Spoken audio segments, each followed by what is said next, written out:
이날도 하나님의 말씀의 은혜가 저희 가운데 가득하시기를 간절히 축원합니다. 나는 생명의 빛이다, 세상의 빛이다 라는 제목으로 은혜를 나누고자 합니다. 영국의 한 의과대학에서 웃음에 대한 연구를 했습니다. 그 결과를 아는 분들도 많이 계실 것 같은데, 어린아이는 하루에 평균 400번에서 500번 정도를 웃는다고 합니다. 저희가 잘 안 웃어서 어린아이들이 그렇게 많이 웃을까 생각이 드시죠? 400번에서 500번 정도를 하루에 웃는다. 반면에 장년들은, 나이가 찬 사람들은 평균적으로 하루에 15번에서 20번 정도밖에는 웃지 않는다고 합니다. 공감이 좀 되세요? 저는 오늘 몇 번이나 웃었을 것 같으세요? 저희는 20번도 안 웃었을 가능성이 높다고 통계는 말합니다. 어릴 적에는 그냥 작은 일에도 깔깔깔거리면서 웃던 사람들이 나이를 먹고 먹을수록 점점 기쁨과 신나하는 모습, 행복해하는 모습이 적어지고 있다. 그 이유는 어쩌면 삶을 살아가면서 많은 경험 속에 미래에 대한 불안과 걱정이 그 사람의 내면에 깊숙이 자리하면서 웃음보다는 걱정이 더 많은 그런 존재가 되기 때문이라고 말하고 있습니다. 과연 사람이 우리가 하고 있는 많은 걱정들 중에 타당성이 있는 걱정은 얼마나 될까요? 긍정의 사고방식이라는 책을 쓴 노먼 빈센트 필 박사가 그의 글 중에서 쓸데없는 걱정 이런 글이 있는데, 그 글에 어느 한 연구조사의 결과를 이렇게 보고하고 있습니다. 사람이 하는 걱정 중에 절대로 발생하지 않을 일을 걱정하는 게 사람의 걱정 중에 40%를 차지한다. 사람이 하는 걱정 중에 이미 일어난 걱정을 하는 것이, 이미 일어난 일에 대한 걱정이 30%, 별로 신경 쓰지 않아도 되는 사소한 일에 대한 걱정이 22%, 바꿀 수 없는 일에 대한 걱정이 4%, 스스로 바꿀 수 있는 일에 대한 걱정이 4%, 토탈 100%인데요.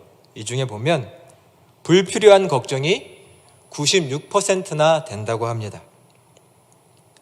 내 손으로 할 수 없는 것, 내 능력 밖에 있는 것들에 대한 걱정이 96%나 되니 사람들은 이런 것을 가지고 자기 얼굴에 있는 걱정과 근심, 수심으로 가득 변화시키고 살아가고 있다는 얘기입니다. 요즘 우리의 얼굴은 어떤가요? 미소가 많으세요? 아니면 온갖 걱정과 근심과 짜증과 분냄으로 내 표정이 어두운가요? 반성할 게 많겠죠? 오늘은 예수님이 세상의 빛이시다라는 말씀을 함께 나누려고 합니다. 예수님은 세상의 빛이시고 그 예수님을 따라가는 자들의 삶에 대한 말씀입니다. 여러분은 예수님이 이 세상의 빛이심을 믿으시나요? 그래도 아멘이 꽤 많이 나오신 것 같아서 좋습니다. 나는 빛 대신 예수님 안에 거하고 있다고 믿으시나요? 예수님의 빛이 세상 그 어떤 빛보다도 찬란하고 고결하다고 한다면 그 빛을 받은 내 얼굴과 삶은 막 빛나야 되는 거 아닌가요? 오늘 본문인 12절의 말씀을 먼저 같이 한번 봉독하도록 하겠습니다. 12절의 말씀을 자막을 통해서 함께 읽겠습니다. 예수께서 또 말씀하여 이르시되 나는 세상의 빛이니 나를 따르는 자는 어둠에 다니지 아니하고 생명의 빛을 얻으리라. 아멘. 예수님께서 분명히 말씀하십니다. 나는 세상의 빛이니 나를 따르는 자는 어둠에 사로잡히지 않고 어둠 가운데 거하지 않고 생명의 빛을 얻게 될 것이다. 예수님은 빛이시기 때문에 어둠을 몰아내시고, 그래서 우리의 삶 가운데 어둠을 몰아내사 우리가 어둠에 잡혀 살지 않도록 하시는 분이시다라고 스스로 분명히 말씀하십니다. 사람들 중에 어둠을 좋아하는 사람은 없겠죠.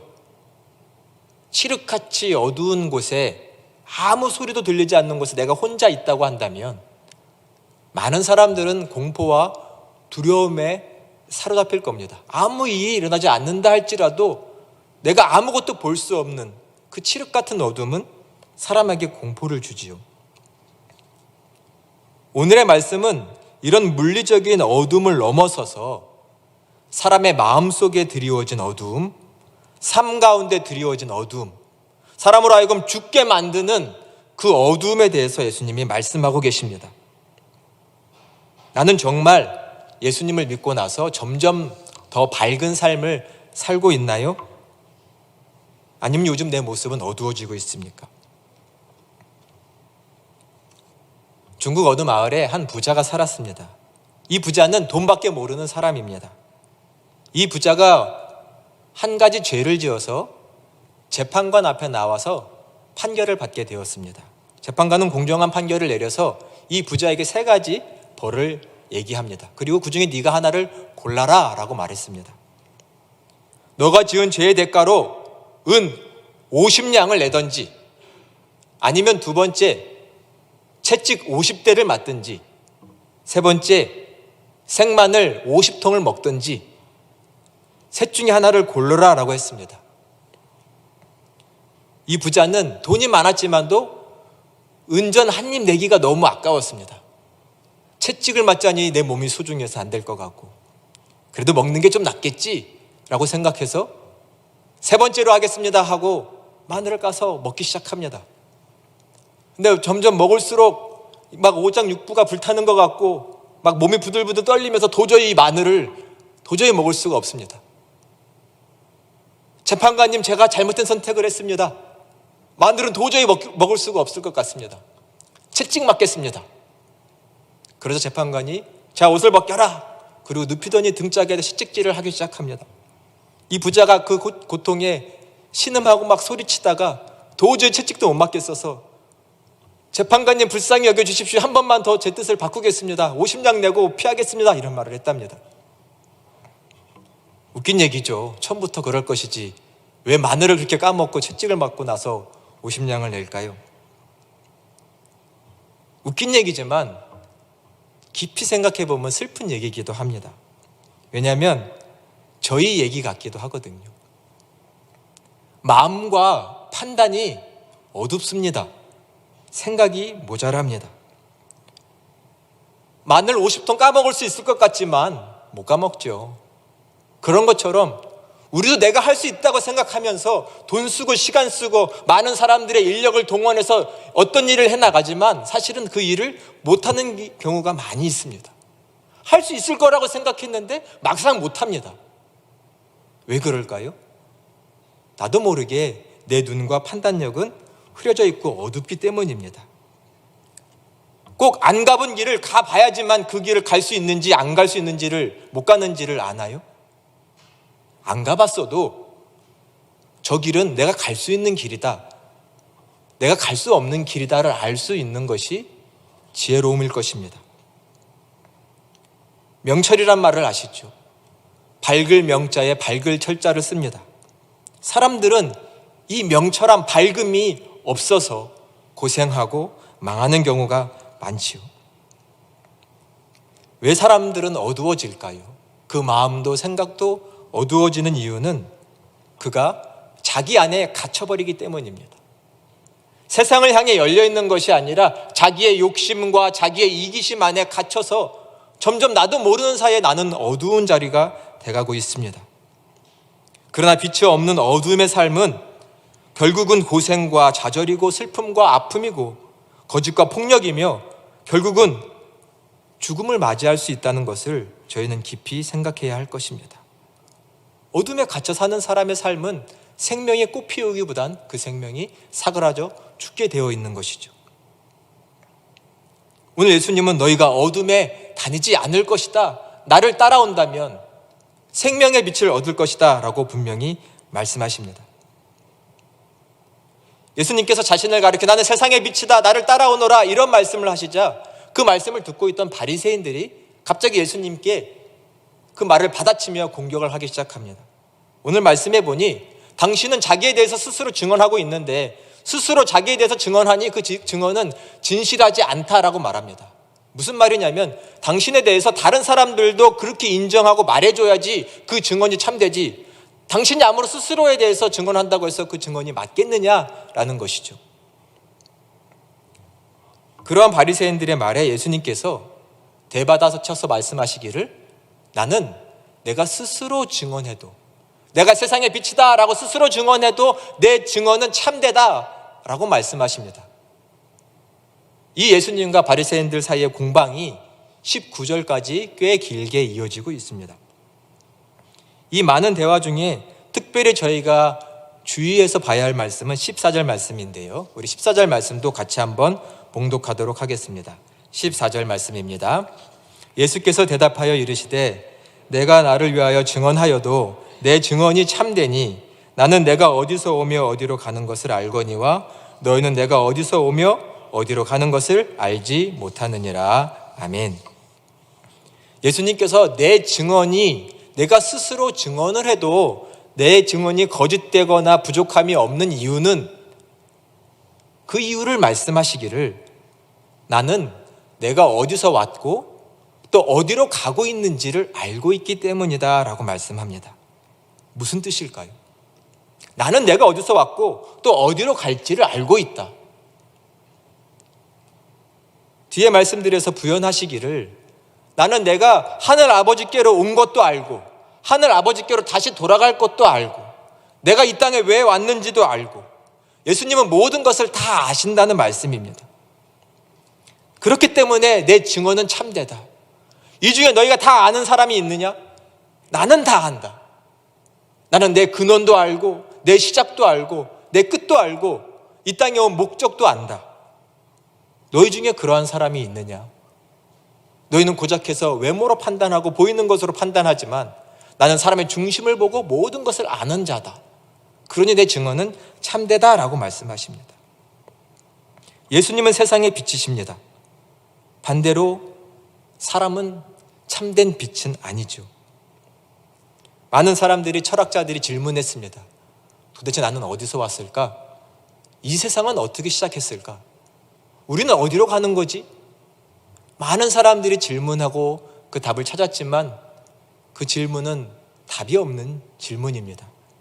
스스로 고민해봤자, 생각해봤자 아무리 생각해도 자기의 근원을 알 수 없는 사람들입니다.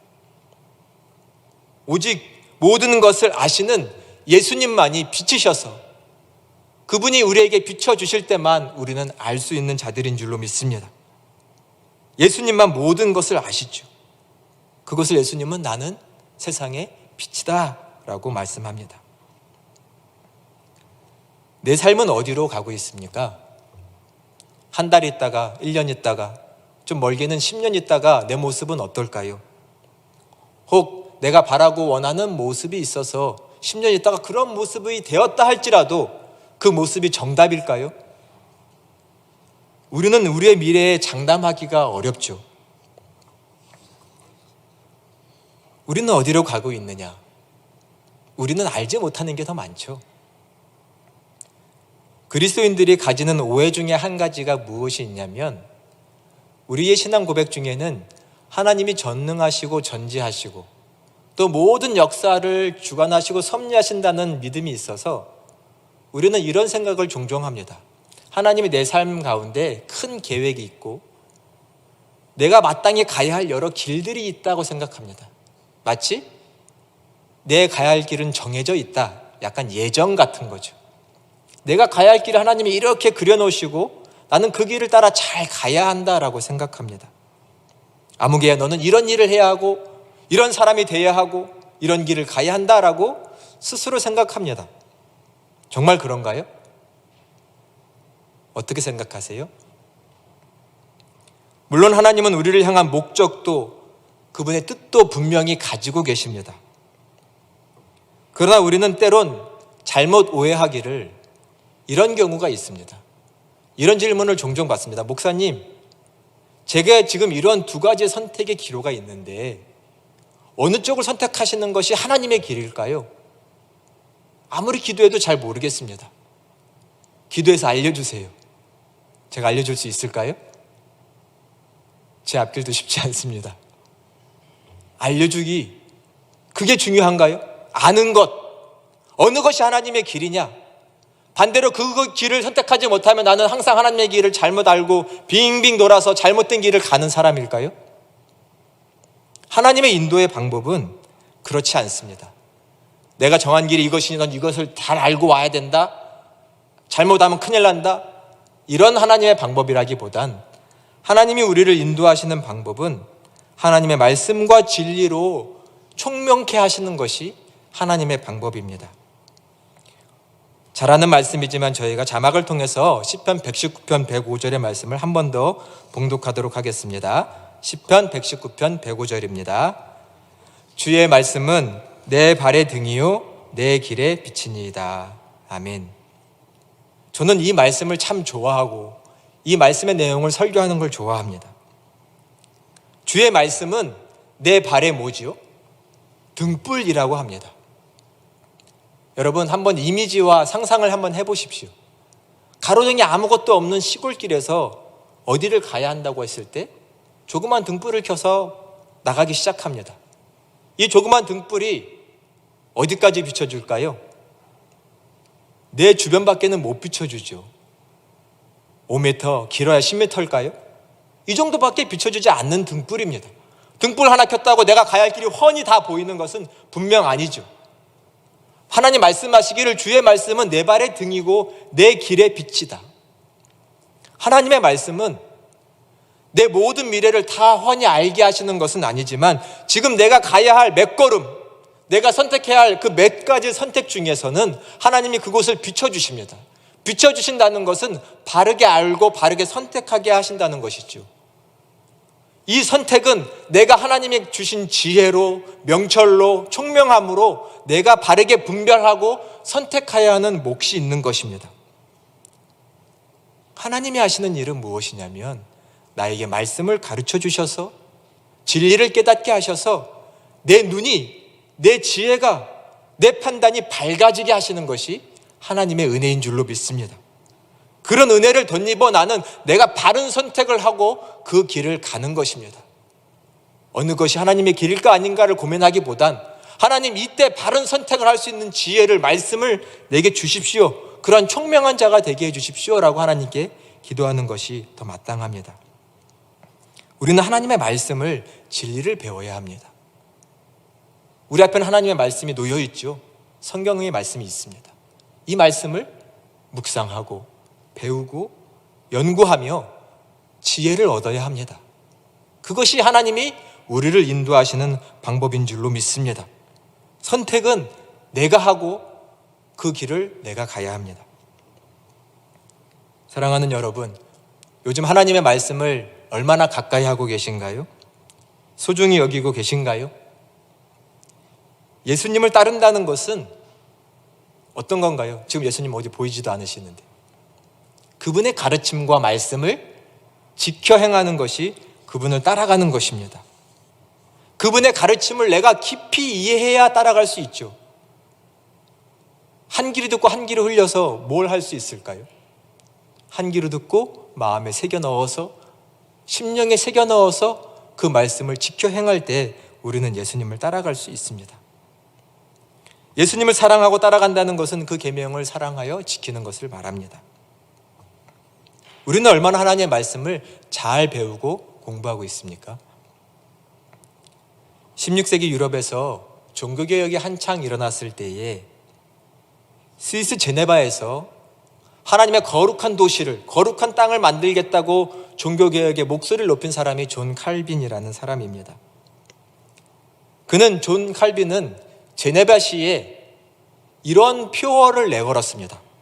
어둠 후에 빛. 조금 쉽게 말하면 어둠 후에 빛이 온다는 것이죠. 이 표어를 내걸고 그와 그의 동역자들에게, 이 제네바시에 있는 많은 사람들에게 성경을 가르치는 일을 열심히 해야 할 것을 독려했습니다. 말씀을 가르쳐야 한다. 어둠에 있는 사람들에게 빛으로 인도해야 한다. 사람들을 계몽해야 한다. 그들의 생각을 바르게 잡아줘야 한다. 그런 부흥의 물결이, 개혁의 물결이 어느 정도였냐면 1542년 제네바 시의 규정에는 이런 규정이 있다고 합니다. 설교자는 일주일에 6번을 설교해야 한다. 이게 시의 규정에 나와 있는 것입니다. 시민들은 일주일에 6번 교회를 가서 설교를 들어야 한다. 요즘 이렇게 얘기하면 큰일 나겠죠. 성도들도 이런 걸 지키기가 어려운데요. 6번 설교하고 6번 설교를 들으러 와라. 이것이 시의 규정이었습니다. 그 정도로 하나님의 말씀을 배우는 일을 강조한 것이죠. 우리는 지금 하나님의 말씀을 얼마나 사모하며 배우고 있습니까? 새벽 예배 열심히 나오는 분들은 이 제네바의 시에 사는 것처럼 말씀을 잘 배우시는 분들일 것 같기는 합니다. 다시금 무너진 우리의 삶, 몸을 구별하고 시간을 구별해서 성전에 나와서 하나님 말씀을 배우는 일에 우리의 삶을 드리기로 결단하시는 여러분 되시기를 간절히 축원합니다. 이 말씀을 배울 때 우리의 빛이 밝아지는 것입니다. 어둠은 물러가고 내 삶을 밝아지는 것이죠. 말씀 밖에는 다른 길이 없는 줄로 믿습니다. 빛 대신 예수님을 따르는 사람들은 이 빛을 받아 행복하고 기쁘다는 것을 알기 때문에 다른 사람에게 전하고 싶어집니다. 내가 받은 빛이 생명의 빛이라는 것을 알기 때문에 이 생명 값없이 받았으니 값없이 나눠주고 싶은 마음이 드는 것이지요. 하나님의 뜻이 하나님 사랑, 이웃 사랑이라는 것을 잘 압니다. 하나님을 사랑하는 사람은 이웃을 향해도 활짝 열려있게 돼 있죠. 여러분 가로등의 유래를 아세요? 가로등? 길에 가면 가로등이 많잖아요. 그죠? 가로등에 대한 유래가 있습니다. 미국 달러 중에 100달러에 보면 누가 나와 있는지 아세요? 벤자민 프랭클린이라는 사람이 나와 있습니다. 사실은 대부분의 달러에는, 돈에는 대통령이 있는 경우가 많은데 이 벤자민 프랭클린은 대통령도 아닌데도 물론 미국의 유명한 정치인이고 또 건국의 아버지라고 불릴 만한 사람이기 때문에 그렇겠죠. 100달러 하면 꽤 큰 돈의 지폐인데 거기에 벤자민 프랭클린이라는 사람이 있습니다. 그 사람이 정치인으로서 필라델피아에 있을 때에 시민들을 위해서 어떤 선한 일을 할 수 있을까 고민을 하던 때가 있었는데 그 중에 한 일화에서 나온 것입니다. 고민을 하다가 내가 이 시민들을 위해서 어떤 일을 할 수 있을까? 그 자기 집 앞에 지혜롭게 이런 일을 했습니다. 등불을 밖에 하나 켜놓고 그 등불을 둘 수 있는 선반을 만들어 놓고 밤에는 그 등불을 켜놨습니다. 당시에는 전기가 만연했던 세대가 아닙니다. 다 집안이든 바뀌건 이 등불을 켜서 밝히던 세대입니다. 그 당시 사람들은 당연히 등불을 켜놓으면 집 안에 두는 것이 당연하다 생각했습니다. 그리고 밖에다 등불을 켜놓을 이유가 없다, 저건 낭비다라고 생각을 했죠. 근데 프랭클린은 하루가 지나도 일주일이 지나도 한 달이 지나도 그 일을 계속하는 것입니다. 사람들이 궁금해하기 시작했고 관찰하기 시작했습니다. 또 어느 순간에부턴가 그 뜻이 자기에게 전달되는 것 같았습니다. 밤에 등불이 켜있고 프랭클린 집 앞에는 어두워서 누군가는 장애물에 걸려 넘어질 수도 있는데 작은 불이 켜져 있으니 그래도 그 등불에 의해서 장애물에 걸려 넘어지지 않게 되고 또 그 작은 빛이지만 그 빛이 있어서 어디로 가는지 방향을 알 수 있고 또 위험 요소들을 피하며 안전할 수 있겠다라는 느낌까지 사람들에게 들자 사람들은 프랭클린이 왜 집 밖에 그 등불을 내놨는지를 알게 됐습니다. 그리고는 한두 사람씩 따라하기 시작했죠. 자기 집 앞에 하나씩 등불을 내놓기 시작한 겁니다. 그리고 그 등불이 많아졌죠. 이것이 가로등이 생긴 유래입니다. 필라델피아가 미국에서 가로등이 생긴 첫 도시가 된 것이죠. 작은 사람의 마음이 큰 변화를 일으킬 수 있는 거죠.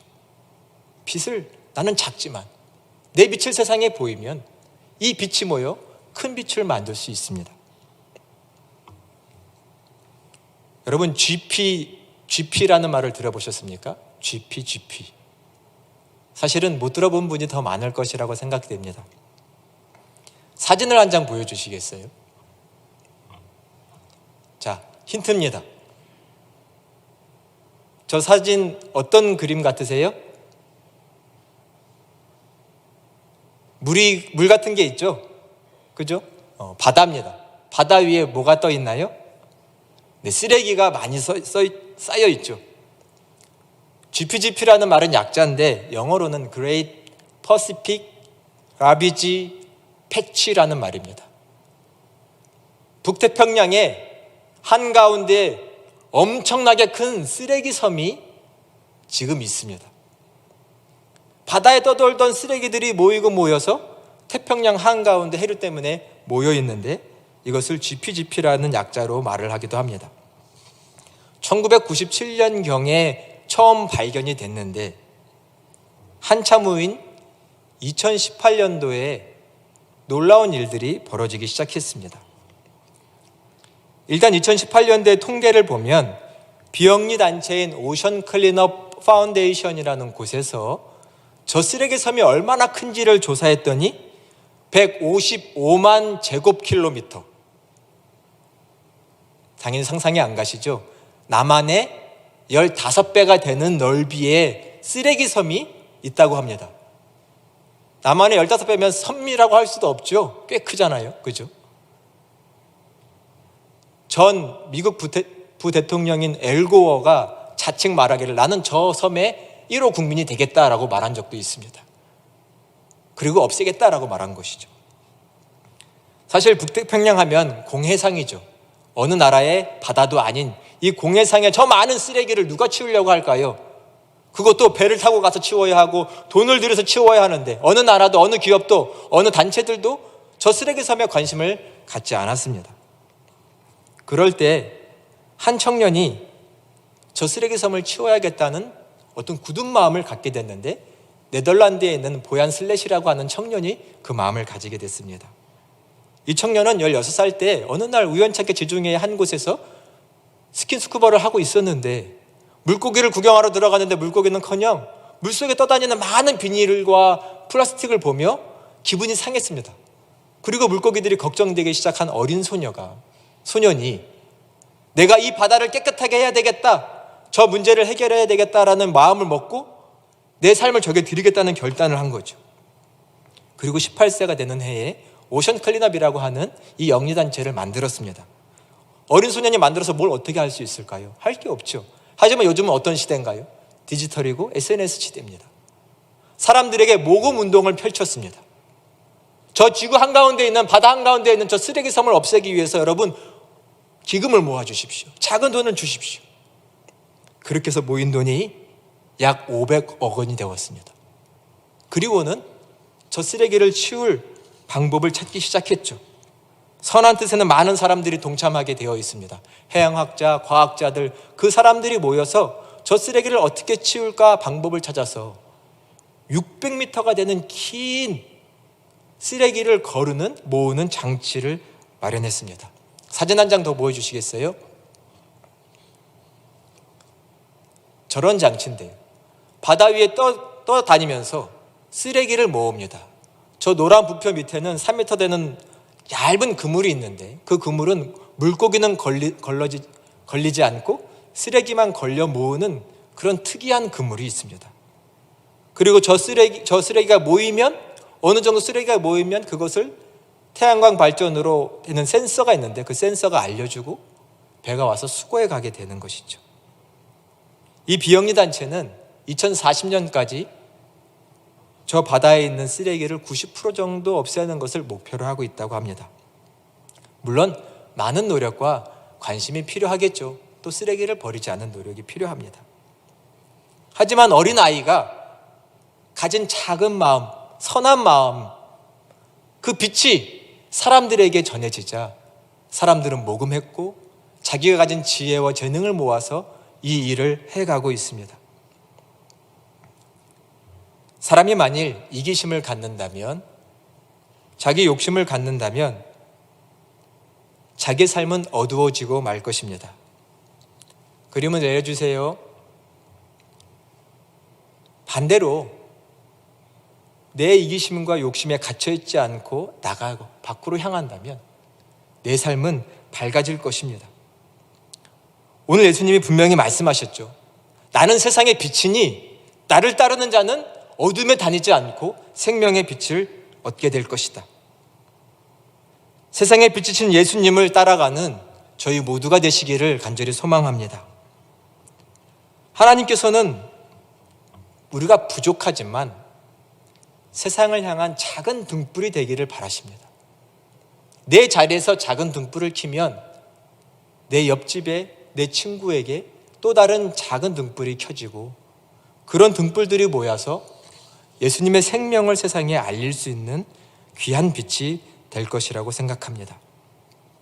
다시금 하나님의 말씀을 배우는 일에 내 삶을 드리기로 결단하는 이 저녁이 되기를 소망합니다. 생명의 빛이신 예수님, 그 빛을 받아 누릴 수 있는 것은 하나님의 말씀뿐입니다. 그 말씀을 내가 내 마음에 새길 때 나는 내 마음의 빛을 밝혀 이 세상을 비출 수 있을 것입니다. 사랑하는 여러분, 오늘 이 말씀을 마음에 새김으로 생명의 빛 되신 예수님을 따르기로 다짐하는 여러분이 다 되시기를 간절히 축원합니다. 기도하겠습니다. 은혜와 사랑의 하나님, 감사드립니다. 주님만이 이 세상에, 이 어두운 세상에 유일한 빛이신 줄로 믿습니다. 주님만 믿고 따라가는 우리의 삶이 되기를 소망합니다. 세상 걱정, 근심과 염려로 내 마음과 삶이 어두워졌다면 다시금 밝혀주시기를 소망합니다.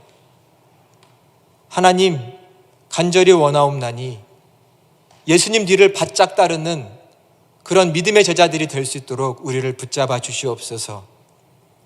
다시금 생명의 말씀을 배우고 깨닫고 듣는 그 자리에 내 발걸음을 옮기게 하시고 하늘의 지혜로 충만한 우리의 삶이 되어서 바른 판단과 바른 삶을 살고 세상에 내 빛을 전할 수 있는 귀한 삶 살아갈 수 있도록 도와주시옵소서. 하나님이 공능의 제단을 축복하여 주셔서 하나님의 영광이 드러나는 제단 되게 하시고 서로가 서로를 세워주는 귀한 공동체 될 수 있도록 축복하여 주옵소서. 예수님 한 분만 따라가는 우리 공능제단 되도록 주님 함께하여 주시옵소서. 주 예수 그리스도의 이름으로 간절히 기도드립니다. 아멘.